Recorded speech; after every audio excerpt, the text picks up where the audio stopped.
What is going on, everybody? James Hancock here. I'm back to review yet another amazing episode of the Orville New Horizons, Episode 7, an episode called From Unknown Graves. And I'm rapidly going to run out of complimentary adjectives when describing this show because, I don't want to always fall into this trap of saying, oh, this is the best episode yet, but maybe this was the best episode yet. It was another home run. And I just fucking loved it, and it's making me sad because I'm just now starting to realize, I read earlier today that August 4th, the 10th and final episode of this season will be dropping, and then there might not necessarily ever be any more Orville again unless Disney decides to get on board. I was reading an interview with Seth MacFarlane in The Hollywood Reporter, and he says basically these episodes are expensive, not necessarily grotesquely more expensive than other shows, but they're still expensive. And so a lot's on the line with how people respond to this season. And Seth MacFarlane feels like a lot of people still are living totally in the dark as to what this show really is. And I'd be inclined to agree. I have like a handful of people that I know that watch it regularly, who follow it, who get it. And then otherwise, it's just the people that I know on this channel who are fans as well. But I feel like this show, maybe it'll take years for people to appreciate just how cool it is. But if you happen to be in the Southern California region on Saturday, July 23rd, swing by Ballroom 20 at San Diego Comic-Con because Seth MacFarlane and the cast will be there promoting the show. And who knows, maybe if Disney sees enough people screaming loudly and clearly about their enthusiasm for the show, maybe then we'll get news about a season 4. So fingers crossed. I would love nothing more than to see that happen. So let's dive into this episode, which for me was yet another kind of classic scenario where you've got a strong A plot, a B plot, and a little bit of a C plot. And I love watching how all those different storylines kind of would rub up against one another without interfering with their forward momentum.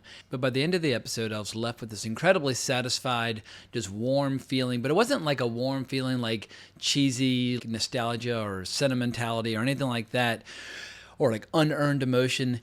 It was just a feeling of satisfaction seeing Burke and Isaac standing side by side working on the what are they doing? They're working on the calibration, which initially he says her inferior intelligence might kind of get in the way. But once she makes her apology in her own way, in his own way, he accepts that apology by inviting her to work alongside him. And I just found it to be incredibly satisfying. Of all the arcs that have taken place across multiple episodes, their evolving relationship has been one of the more satisfying ones. So we've only got, episodes 8, 9, and 10 left. That feels more or less closed. Well, it'll be interesting to see what they do with the remainder. But before I dive into my breakdown, one quick question for all of you, and I want you to be honest. How many of you, and I'll admit that I did this, how many of you went back to the beginning of episode 6 just to hear Malloy sing again after last week's episode? It's ridiculous, but for whatever reason, that song really got to me, and I just kept going back to it. And I guess maybe that's why I keep coming back to this show with so much enthusiasm. Emotionally, it really gets its hooks into me, and this episode was no exception. I guess maybe let's talk about the storyline with the Genesis first. I heard the characters say the word like 600 times over the course of the episode. I still have no idea what they were saying. For a while, I was just going to call them like the matriarchal aliens. In any event, Genesis, maybe it's Denise, I don't really know. In any event, they're trying to form an alliance with this species that has a very heavily matriarchal society where men are barely allowed to read, they're not allowed to vote, they're not allowed to drive in their marriages. The men have to be faithful, but the women are allowed to cheat, and obviously their military is run entirely by women, but the Union needs allies to fight the Kaelon, and so they are bringing them in. They're basically like the female version of what it was like dealing with the Mocklans when they first started forming a relationship with them. And as a result of these negotiations, the crew has to maintain this elaborate ruse where all the men appear to be in servile positions, and it more or less kind of sort of works like in the short term, and it leads to some interesting kind of bumbling comic relief along the way. But it all goes to hell during this big dinner sequence when one of these Genesis, once again, I have no idea what they were saying, but one of these Genesis likes Mercer's soft hands and asks if she can take him for the evening for mating. And unless somebody else is going to kind of exert a claim over him, then she can do with them as she likes. And I love how Malloy is like, I'll volunteer. But that scene was just absolutely hysterical. Then, of course, they're furious when they learn that like they're listening to music by men, Rodgers and Hammerstein, the music from The King and I. Quick side note or flash fact, I was an extra in The King and I back in high school. I played a slave, I played a snowflake, and I played like a laborer. Basically, all of us extras had to juggle all the hats. But as I heard that background music in that scene, I was like, oh, I remember that music. That's from the end of The King and I. But once again, Seth MacFarlane loves throwing in his musical references. But at the end of the dinner sequence, when the women leave, Bordas had the quote of the year, if not the quote of the decade, where he simply says, "They are awful." And I had to stop the show. I was laughing so hard. That was classic. And another line that just absolutely had me howling was from the great Norm Macdonald himself, when all the men are being kind of shushed or swept out of the engineering room, and he just says, "This is such bullshit." And anyway, Norm Macdonald, we miss you terribly. You were just, you were one of the comedy greats. But just as it appears as if this new alliance might go completely busto, Kelly comes up with a way to at least keep the conversation going so they don't completely leave the table. And she explains how in her marriage with Ed, she was cheating on him, he was faithful to her, but yet they're still found a way to work together as equals. He values her expertise, she values what he brings to the table, and so on and so forth. And so while their cultures are wildly different, at a minimum, they have some common ground where they can continue a conversation. And so they agree to have a union representative basically come live with them and keep the conversation going. So let's talk about the C plot, and it was kind of my favorite plot, but we see the ongoing drama between Lamar and Tala as they struggle with the obstacles of maintaining a physical relationship when she's got much greater bone density and muscular density. And it's almost like a comedy of errors where like bruised ribs and broken arms slowly graduate to like broken femurs and crushed pelvises to finally him lying in bed with his face just completely bashed to pieces, spitting out teeth as she's wailing and sobbing and bemoaning the fact that they will in fact have to break up. But I love that scene about halfway through where he basically calls her out on avoiding him. And he wants to work through this. He loves having sex with her. He loves the relationship. He doesn't fall in love often. And he keeps maintaining this lie or this ruse with Claire Finn about how he's like addicted to this workout program that keeps beating him up. But it looks like, I don't know, who knows, maybe they'll get hammered later in the season and have a little booty call, but it looks like their love affair, sadly, is drawing to a close. But that scene of her just crying in bed and the camera pulling out, and we see just how just smashed to pieces he is. Once again, this episode is a very moving episode, but goddamn, it really brought the laughs repeatedly. But let's get into the main storyline. It was fascinating because it's a combination of flashbacks where we see what the Kalons endured while they were in servitude. Well, at the same time, they meet this Kalon by the name of Timus, who has developed remorse for what the Kalons have done.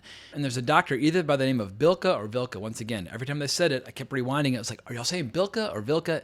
It always sounded the same, but she found a way to install emotions in him, which is going to bring back a lot of memories for people who are fans of Star Trek The Next Generation when Data first started experimenting with emotions, which obviously carried over into the feature films.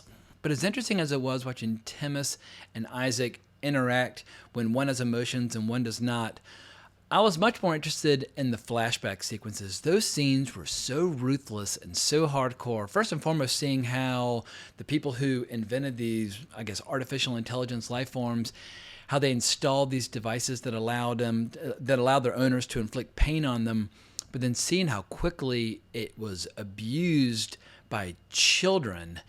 And it leads to maybe the most hardcore moment out of all 3 seasons when K1 first and foremost shoots his owners, which you can totally understand, and then walks into the bedroom with the kids, and the camera pulls back, and he shoots them as well. It's like, holy shit, y'all just killed children on TV. That's a big, bold, creative move for any show under any circumstances, but in particular due to current events. I imagine they're going to get a little bit of pushback from some quarters online, but I applaud the show for being willing to go to those links, showing that these kids were just as diabolical as the people who installed the pain receptors in the first place. But obviously the real meat of this episode is all the interactions between Dr. Finn and Isaac, like his clumsy early attempts to woo her when he says things like, "You look good enough to eat," and then they have this hysterical conversation about how she should inform him when they're a couple again. And she eventually decides that she will get back together with him. However, she needs to feel love. That is a huge part of just who she is. And Isaac's willing to go through with it. He basically takes this giant leap into the unknown. Initially, he's very hesitant to do something that might interfere with his kind of operational effectiveness. But once he encounters emotions, he's just blown away. He's overwhelmed in both good ways and bad ways. But for the first time, he feels whole, and they're dancing, and they're just in the throes of passion when suddenly the emotions stop working. And what they realize is that because he's a Kaylon that was built by other Kaylons, he's incompatible with this modification unless he's willing to get all of his memories wiped first. And then he readily volunteers, and Claire has this aha moment where she realizes that the willingness to sacrifice who he is to be with her, that is love, even if it's not as like an overt declaration of love as she might like. And so she won't let him make that sacrifice. So it'll be interesting to see how the relationship progresses, if they're back to business as usual. But I guess I can't wrap up this review without discussing the scene where Timmis explains to Burke everything that happened to his people and why they did what they did, even though he now feels remorse for it and feels like it was wrong. Obviously, you can't judge entire species by the actions of individuals. But he's basically explaining this very lengthy story, and just seeing Burke's reaction and how she's trying to remain stoic. She's trying to hang on to that hate. I mean, hate is such an addictive emotion. She's clinging on to it, and but you can see it kind of crumbling within. And the fact that she approaches Isaac at the end and talks about how humans have this horrible tendency, and we all do this, of breaking down every conflict into very pure, binary, kind of black and white struggles, good versus evil, where we try to make it seem so obvious and so simple when the reality is life has texture, life has nuance. Even your most bitter foe, you probably have a lot more in common with them than you would like to believe. And so she and Isaac, I guess they've officially buried the hatchet, and I just found that resolution to their entire relationship, going back to the first episode, to be incredibly satisfying. And I guess all we get exposed to all day, every day is all these conflicts online where we basically see this love and hate and black and white, and just like everybody always thinking like our side's always right and the other side's always wrong. And guess what? Everybody, including myself, they can all go fuck themselves, because we're all human beings and we are all capable of error, and we are all capable of saying and doing horrible things. And I like how Seth MacFarlane, everything about this show is about trying to find common ground with people that you have basically nothing in common with, whether it's the Mocklins and the, what the hell they called, the Genesis, or Burke and the Kaylons.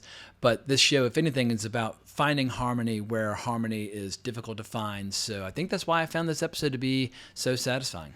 At any rate, it's getting very late here in New York, and I'm sure I'm annoying the hell out of my neighbors by ranting and raving in the middle of the night, but I can't go without giving a shout out to my sponsor, Manscaped, the world's foremost experts in men's below-the-waist grooming. Their products are precision engineered to sculpt and mold and look after and make your bits and pieces much more presentable. Nobody should be neglecting their John Thomas, especially during the summer beach season. So please go to manscaped.com.